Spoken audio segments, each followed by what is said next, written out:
Hola a todas y a todos, vamos a dar comienzo a esta segunda unidad o clase del curso de decoración de interiores y les cuento brevemente de qué se trata la clase de hoy.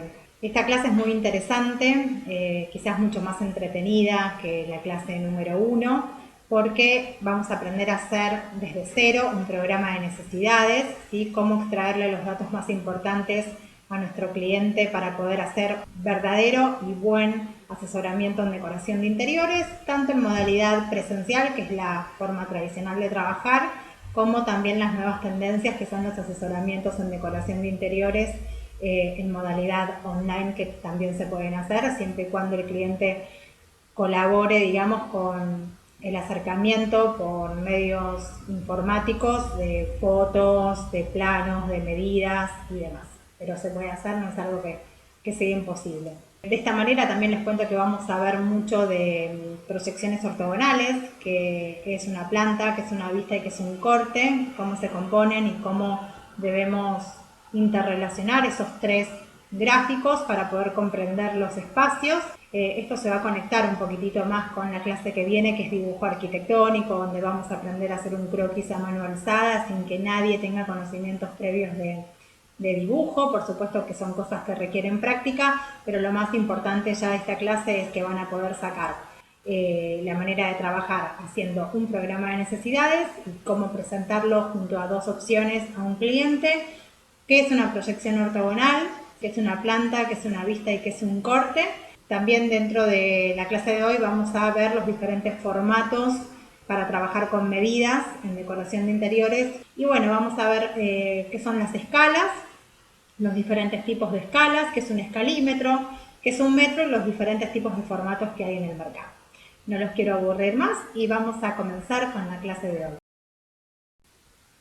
Bueno, para comenzar esta clase número 2 que dimos de llamar relevamiento, les cuento que vamos a repasar un poquitito el concepto de la clase pasada, del desarrollo de la visual, que tenía estos dos cuadros, que hay un trabajo interno de la persona que realiza el asesoramiento o la obra de decoración de interiores en cuestión, donde vamos a mirar, vamos a observar y vamos a percibir los ambientes o ese ambiente en cuestión y luego vamos a tener ese trabajo ya más exterior, si se quiere, donde vamos a preguntarle a nuestro cliente todo lo necesario, como por ejemplo con quiénes vive, qué hobbies le gusta hacer en su casa, cuáles son sus hábitos. Por ejemplo, si le gusta leer, seguramente va a querer tener un lugar para almacenar y guardar sus libros. Si le gusta mucho mirar películas, nos va a pedir seguramente que el televisor esté en la zona del living o, por qué no, en la cocina o en el comedor. Debemos preguntar también si tiene mascotas, siempre como para tirar algunas ideas de lo que siempre debemos investigar del cliente, ¿sí? Cuanto más información tenemos, más fácil se hace la tarea, más fácil es el proyecto, ¿sí? Es cierto también que los clientes no siempre vienen con una idea definida, es decir, a veces no tienen definido un estilo, entonces ahí ya es nuestra tarea también mostrar un poquitito más eh, otros trabajos como para que el cliente vea por dónde va la cosa, ¿no? Y nosotros también como para que el cliente quede contento con el trabajo final. Pero bueno, vamos de a poco que recién comienza la clase de hoy, entonces dijimos, trabajo interno, mirar, observar, percibir, ¿sí? Desde los sentidos, con toda esa información que vamos a ir decodificando a medida que pasa el curso, porque también es una realidad que hoy es la segunda clase y ya en las últimas clases ustedes van a tener clases de iluminación, de color, ¿sí? Ya van a haber pasado las clases de historia, de dibujo arquitectónico, de relevamiento, que es la de hoy, la primera. Entonces van a tener las clases de materialidad y van a poder a todos estos conceptos que vamos viendo en estas primeras clases sacarle el mayor potencial para proyectos de decoración propios o también para terceros, ¿por qué no?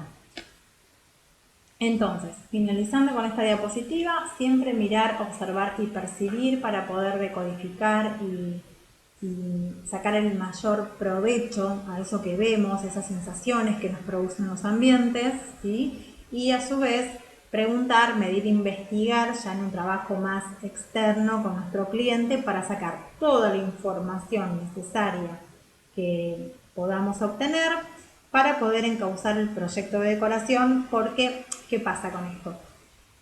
Podemos incluso hasta tener clientes muy parecidos, pero las personas no son iguales. Entonces, nunca un proyecto va a ser igual al otro. Por eso es algo muy particular. Cada ambiente, cada casa refleja un poco de la historia, de la personalidad, de las personas que los habitan, y por eso es sumamente importante preguntar, repreguntar, investigar y medir para no fallar. En la segunda diapositiva les dije yo que la clase se llama relevamiento. ¿Por qué? Porque en decoración de interiores trabajamos principalmente con medidas todo el tiempo, ¿sí? Desde cuando vamos a hacer una compra con un cliente a una mueblería, llevamos el metro, seguramente ya tomamos las medidas de ese lugar en el cual estamos pensando poner ese mueble o ese objeto en particular. Es decir, que siempre el metro está con nosotros. Para poder hacer un relevamiento hay que medir, no queda otra, ¿sí? Y hay que buscar el metro que quizás sea más ergonómico para cada tarea. Ahora en la siguiente diapositiva les voy a contar. Y lo importante es que esas medidas las vamos a anotar y las vamos a volcar en los esquemas que son nuestros planos, ¿sí? Para hacer el proyecto. Les cuento que estos son los metros que hay disponibles en el mercado, los diferentes formatos, digamos. Tenemos el formato tipo carpintero, ¿sí? De madera, que la verdad que a mí es algo que no me resulta cómodo. Sí, siempre llevo en la cartera un formato de metro cinta, son muy cómodos de manejar. Sí, por ahí serles honesta, el de 8 metros es muy pesado para trasladar en la cartera y también se me hace pesado para poder manipularlo en la casa o en el comercio del cliente. Pero un formato de 5 metros es algo estándar, siempre lo tengo a mano. El de 5 me parece que reúne las condiciones óptimas.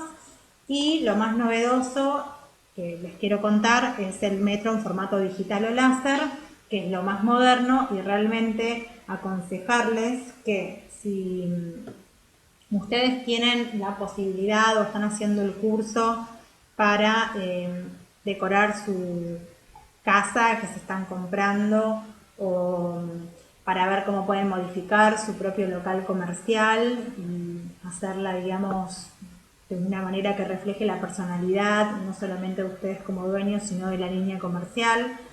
Y Dios quiera que les vaya bien y puedan abrir muchos más. Y tienen en mente y les gusta, o para hacer un proyecto pyme o bueno, lo que sea, infinidad de posibilidades. No escatimen en realidad en comprarse un metro digital o láser porque simplifica muchísimo el trabajo, ¿sí? Sobre todo cuando hay que tomar medidas, por ejemplo, de un piso a un cielo raso o de un piso a una viga, ¿sí? En esos casos, si nos vamos al formato de cinta tradicional, sí o sí vamos a necesitar indefectiblemente subirnos a una escalera. Para subir una escalera vamos a necesitar mínimamente una persona que nos dé una mano, por lo cual esto realmente simplifica muchísimo la tarea. Aparte tienen memoria, entonces vos en un simple clic, en unos pocos segundos, tomás la medida, se te guarda en el dispositivo automáticamente. Es muy novedoso. Si quizás para ir de compras y comprar un mueble, el formato cinta de 5 metros, ¿sí? Una libretita o el celular, una lapicera, uno anota y es práctico. Pero ya cuando las medidas son más de tipo arquitectónico, ¿sí? Y ni hablar si es, por ejemplo, tomarles las medidas a un balcón, espacios así como muy grandes, con techos altos, yo recomiendo el formato digital o láser, ¿sí? No son muy caros, hay de muchas marcas, de muchos precios y realmente simplifican muchísimo el trabajo. ¿sí? Dijimos, necesitamos volcar, ¿sí?, estas medidas que vamos a tomar con los metros, ya sea el de carpintero, el cinta o el formato digital o láser, para volcar en los planos, ¿sí?, que son nuestros esquemas. En este primer dibujo tenemos un croquis de planta, ¿sí? Fíjense en que es una planta porque es la vista, digamos, del ambiente en cuestión, de su arquitectura, visto desde arriba, es decir, desde arriba mirando el piso. A eso se llama planta. Y contarles que es un dibujo 2D. ¿Por qué? 2 dimensiones. Porque yo solamente tengo un ancho, ¿sí?, y una altura. No tengo volumen, no tengo profundidad, ¿sí? ¿Y cuál es la diferencia entre este dibujo y este, entre esta planta y esta? Que esta es una simple planta tipo croquis, porque en realidad me ubica en el espacio, pero no me da demasiada información de las medidas, que en este segundo dibujo sí es un plano ya con las medidas acotadas. Fíjense en que, por ejemplo, esta abertura mide 1 metro, esta también, este espacio de acá, que es una estructura, es de 1 metro también, y así me acota todas las medidas. Acotar en un plano quiere decir anotar las medidas, ¿sí? Acotar es medir. Niveles, medidas, recuerden que también un plano puede ser un plano de planta, como son estos, puede ser en deprimido o en elevado, ¿sí? Toda esa información se anota siempre en la cota del plano. Lo que más me interesa que se vayan llevando de esta diapositiva es esto, ¿sí? La diferencia entre una planta donde simplemente me ubica en el dibujo, en espacio, pero no me da la acotación de las medidas, ¿sí? Este a mí me completa toda la información. Ahora vamos a ver otros ejemplos más. Pero entonces, lo más importante cuando vamos a iniciar un asesoramiento en decoración de interiores sería, bueno, poder medir, preguntar e investigar, ¿sí? Poder tener los croquis de planta, que son estos dibujos sin medidas, las vistas y los cortes necesarios, que vamos a ir viendo cuáles son, y acotar las dimensiones y los niveles, y sacar fotos, ¿sí?, de todo. Es muy útil cuando hacemos un relevamiento, que puedan sacar fotos, aunque sea desde el celular, porque a veces se nos pasa cierta información en la casa del cliente y luego en el estudio, ya cuando vamos a dibujar y a bajar ya esa información para poder recopilarla, relevarla y ordenarla, simplemente a veces vamos al celular o a la cámara, vemos las fotos y ya nos ubicamos en poder dibujar algo que por ahí se nos olvidó. Puede ser desde, no sé, un lucernario que me olvidé de dibujar, o puede ser, no sé, una puerta, una instalación de un radiador, un aire acondicionado, lo que fuese. Siempre yo recomiendo sacar fotos, aparte es algo que hoy para vender los servicios siempre la gente es muy curiosa, y esto de poder ver el antes de un lugar y el después vende mucho, ¿sí? Entonces también sirve para eso. ¿Y para qué dibujar? ¿Sí? El dibujo intenta crear las bases del orden, torna un mundo caótico en un todo inteligible que nos identifique y nos oriente, que nos restituya centralidad en un mundo descentrado y plural. Por medio del dibujo aprendemos a conocer las cosas que nos rodean. El dibujo nos estimula siempre en el proceso de diseño, es una herramienta, nos facilita el pensar y también nos genera nuevas ideas. A través del dibujo podemos dar a conocer esas ideas a los demás, ¿sí? Y las fijamos de manera que puedan materializarse constructivamente. Y como a cada idea y a cada concepción espacial le corresponde un sistema de representación, el diseñador o la diseñadora debe aprender siempre a pensar en cada situación cuál sería ese sistema de representación adecuado al espacio concebido.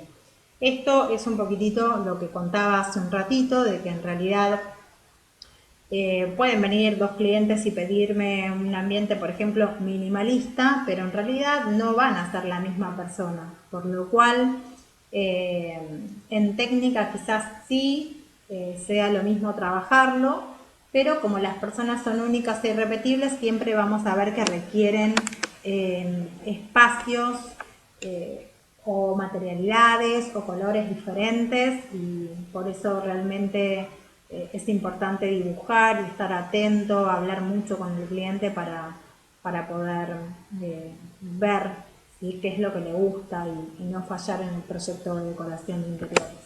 Esta diapositiva que sigue es la misma planta, es decir, de la misma arquitectura, del mismo ambiente en cuestión, pero ¿qué diferencia tenemos? Este plano, el diseñador, ¿sí?, o la diseñadora lo hizo a mano alzada, sin valerse de reglas ni de ningún tipo de material especial, simplemente lápiz y papel en mano. Y este viene a ser como el segundo paso de ese mismo plano, ya seguramente en su escritorio, en su estudio, con regla en mano, pasado a limpio, ¿sí? Pero son dos planos de planta que tampoco me aportan medidas, es decir que este podríamos decir que es un croquis de planta, ¿sí?, porque está hecho a mano alzada y no me acota medidas, y este es un plano de planta sin acotar medidas, ¿sí?, pero es del mismo proyecto. Bueno, tenemos medidas de alturas en alzado también, ¿sí?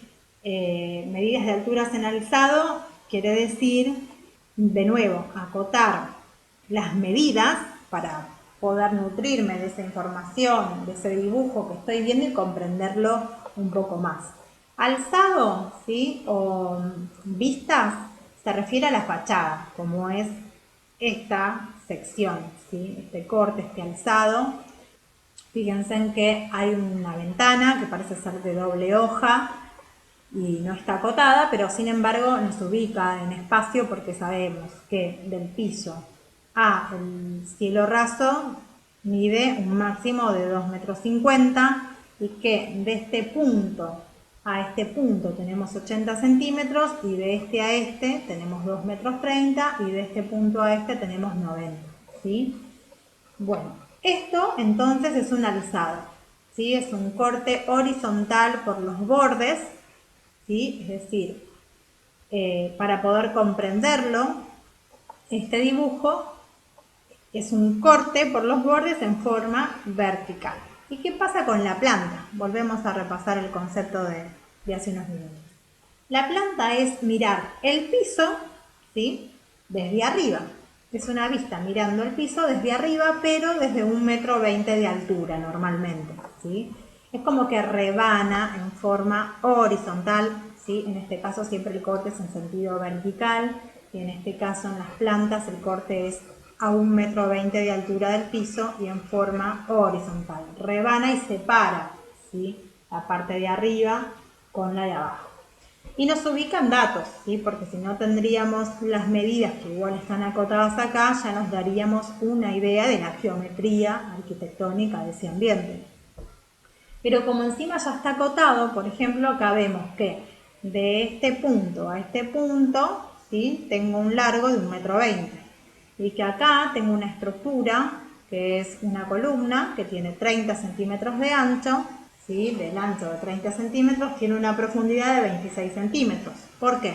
Porque yo de esta pared a esta, ¿sí?, donde no tengo nada, está libre, tengo 2,54 m. Y de acá, del punto donde me sobresale esta columna a la otra pared, tengo 2,28 m. Por lo cual, esta columna mide 30 centímetros por 26, ¿sí? De este punto a este tenemos 105 centímetros. Esta es la caja de persiana que está acotada. Fíjense, también tiene en este caso 34 centímetros, ¿sí? Está acotada la ventana de vidrio. Acá el lugar para el radiador, que ocupa unos 75 centímetros. La pared de atrás donde está ubicado el radiador mide 86 centímetros, que también está acotado, y así se puede volcar infinidad de información necesaria para poder comprender los ambientes. La escala es la relación de proporción entre las dimensiones reales de un objeto y las de un dibujo que lo representa. Ejemplo, si una escala indica una proporción de 1 en 1, ¿sí?, quiere decir que 1 centímetro de mi plano es 1 centímetro de la realidad, la escala natural. Y si sería, como en este caso, en el escalímetro, tiene un montón de reglas diferentes, de escalas, ¿sí?, para trabajar con planos, dependiendo de lo que queremos representar. Esta escala, por ejemplo, que vemos acá, que es este numerito, que es 1 en 20, ¿sí? Quiere decir que 1 centímetro de mi plano son 20 centímetros de la realidad. Eso es, en realidad, trabajar con escalas, ¿sí? Es la relación de proporción entre las dimensiones reales de un objeto y las del dibujo que lo representa. Eso también es a modo de repaso de lo que vimos la clase pasada. ¿Se acuerdan cuando vimos los principios ordenadores de las formas? Bueno, acá tenemos también una diapositiva con el tema de las diferentes escalas. Por ejemplo, esta es una en 200 y para que se entienda un poquitito mejor, acá les muestro. Para representar un objeto, entonces, en un esquema o en un dibujo, siendo fieles a sus proporciones reales, vamos a utilizar la escala, ¿sí? Y el escalímetro, por supuesto, que es la herramienta como para poder dibujarlo en el escritorio con el escalímetro, la regla y demás. La que quiera y pueda aprender a dibujar en AutoCAD, ¿sí? Que ya tiene también todo el sistema de escalas, sería excelente porque te simplifica un montón el trabajo, siempre queda prolijo. Lo mismo SketchUp, son diferentes herramientas que la verdad es que yo recomiendo siempre que si las pueden aprender a usar, bienvenido sea porque tenés más herramientas como para poder trabajar, ¿sí? Pero ¿qué pasa entonces? Cuanto mayor es la escala, podemos ilustrar más detalle. Fíjense en que en esta primera escala dice 1 en 1, ¿sí? Se puede representar como 1, 2.1 o 1 barra 1, como en este caso, o 1.1 o 1 y la fracción y abajo el otro 1, es lo mismo, ¿sí? Es una escala natural. 1 centímetro de mi plano es 1 centímetro de la realidad, ¿sí? Esta escala que sigue, por ejemplo, dice que 2 centímetros de mi plano es 1 de la realidad. Esta escala que vemos acá, que dice 2 en 1, quiere decir que 1 centímetro de mi plano son 2 centímetros de la realidad, ¿sí? Es decir, que es una escala de reducción. Vamos a hacer el siguiente ejercicio, ¿sí? Una escala es una proporción entre un dibujo y la realidad, dijimos. Y acá tenemos otro valor escala. 1 en 50, un ejemplo, 2 en 1. 1 en 50 es 1 centímetro en mi plano. Son 50 centímetros de la realidad. Siempre el número de adelante es el número del plano y el número de atrás es el número de la realidad. Para que se entienda.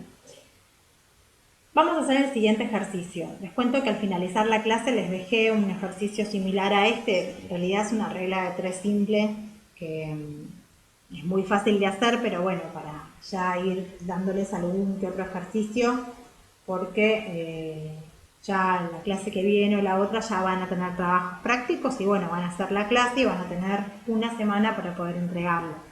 Y todos esos trabajos les quiero contar que dan una nota de concepto, no desesperen, yo les voy a dar una devolución por mail a cada una, nada de hacerlo en forma pública, pero a mí me da una nota de concepto de ver cómo va cada una para, bueno, al finalizar la capacitación, quienes hayan participado satisfactoriamente con los trabajos, les vamos a entregar un certificado de asistencia con las 32 horas de estudio, ¿sí? Bueno, el ejercicio dice, si en un plano a escala de 1 en 200, la fachada de un edificio hace 15 centímetros, calcula cuánto hará en la realidad, ¿sí? Es decir, si en un plano yo tengo que ir como pasando en limpio los datos para poder hacer el ejercicio, la regla de 3 simple. Si en un plano a escala de 1 en 200, dice, 1 es 1 centímetro de mi plano, lo pongo acá, lo paso. 1 centímetro de mi plano, ¿sí? Si en un plano escala 1 en 200 pongo 1 centímetro de mi plano por acá y 200, que son la unidad en centímetros de la realidad, lo pongo acá, de la fachada de mi edificio hace 15 centímetros, lo volvemos a pasar los 15 centímetros a la unidad de plano y calcula cuánto hace en la realidad. La regla de 3 simple se hace muy sencillamente. Tengo que hacer los 15 centímetros por los 200 centímetros dividido 1, ¿sí? 15 por 200 dividido 1. ¿Qué es esto? 15 por 200 dividido 1. 15 por 200 dividido 1 me da el resultado, ¿sí? Es decir que el resultado de este ejercicio sería que en la realidad la fachada de este edificio, que en el plano hace 15 centímetros, en la realidad hace 3000 centímetros, ¿sí? 30 metros. Es decir que son 30 metros, ¿sí? O 3000 centímetros la respuesta de este ejercicio. Bueno, proyecciones ortogonales.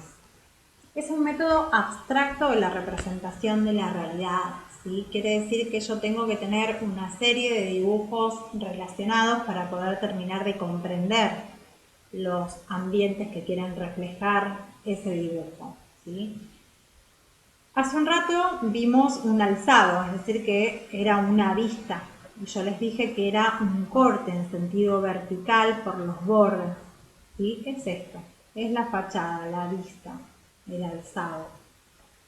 La planta, también vimos, acá lo estamos viendo ya con volumen, en escorzo, es una sección en vez de hacerla de forma vertical, en forma horizontal, siempre a 1,20 m de altura, mirando el piso, visto desde arriba. Y el corte, ¿sí? Es cortar también por los bordes y seccionar, cortar en forma vertical, así como en la vista, en el corte y vista. El corte se hace en forma vertical, en planta únicamente en forma horizontal a 1,20 m de altura. Y en este caso repaso, es un corte en sentido vertical y separado, ¿sí? Ven acá, separado del resto para poder ver el interior, ¿sí? Estas tres series de dibujo, la vista, que es la fachada, la planta y el corte, me permiten a mí pasar en limpio esta estructura, ¿sí? Tomar una dimensión real a través del dibujo de cómo se compone el espacio arquitectónico, ¿sí? Es un método abstracto de representación de la realidad y necesitamos siempre de planta, vista y corte para poder entenderlo. Para que esto se entienda un poco más, les cuento que con respecto a la planta, fíjense en estas imágenes que vemos acá, son diferentes formas geométricas que tienen la misma planta, ¿sí? Es un rectángulo. Estos cuatro objetos tienen formas distintas y plantas idénticas, ¿sí? Planta, vista y corte forman una serie de dibujos relacionados y necesarios entre sí, que es un poquitito la diapositiva de presentación. Fíjense en que el alzado, ¿sí? Acá es otro ejemplo, es un corte en sentido vertical desde los bordes, ¿sí? El alzado también es un corte en sentido vertical, la sección también es un corte en sentido vertical y seccionado, ¿sí? Separado del resto de la arquitectura, es decir, que me permite al separarlo ver cómo se distribuyen esos ambientes. Ven que vemos la escalera, vemos los dos niveles y en este caso es otro alzado, que es un corte vertical, de nuevo desde los bordes, y otro alzado, ¿sí? También corte en sentido vertical por los bordes. Y la planta, a modo de repaso, que por favor necesito que esto ya para la semana que viene lo tengan bien procesado. La planta es una sección, es un corte en sentido horizontal que me rebana, ¿sí? La arquitectura en sentido horizontal a 1,20 m mirando el piso, ¿sí? Fíjense ya cómo entonces entre planta, vista y corte nos conforman esta serie de dibujos, a mí me permiten darme una idea más acabada de cómo son los ambientes, ¿sí? Cómo se compone ese espacio arquitectónico que quieren representar. Acá tenemos, por ejemplo, una diapositiva que vemos una arquitectura en escorzo, vemos el volumen, ¿sí? Aquí ya tenemos un ancho, una altura y una profundidad. Entonces tenemos volumen, son dibujos en 3D, ya en este caso. Estos son todos en 2D, repasemos.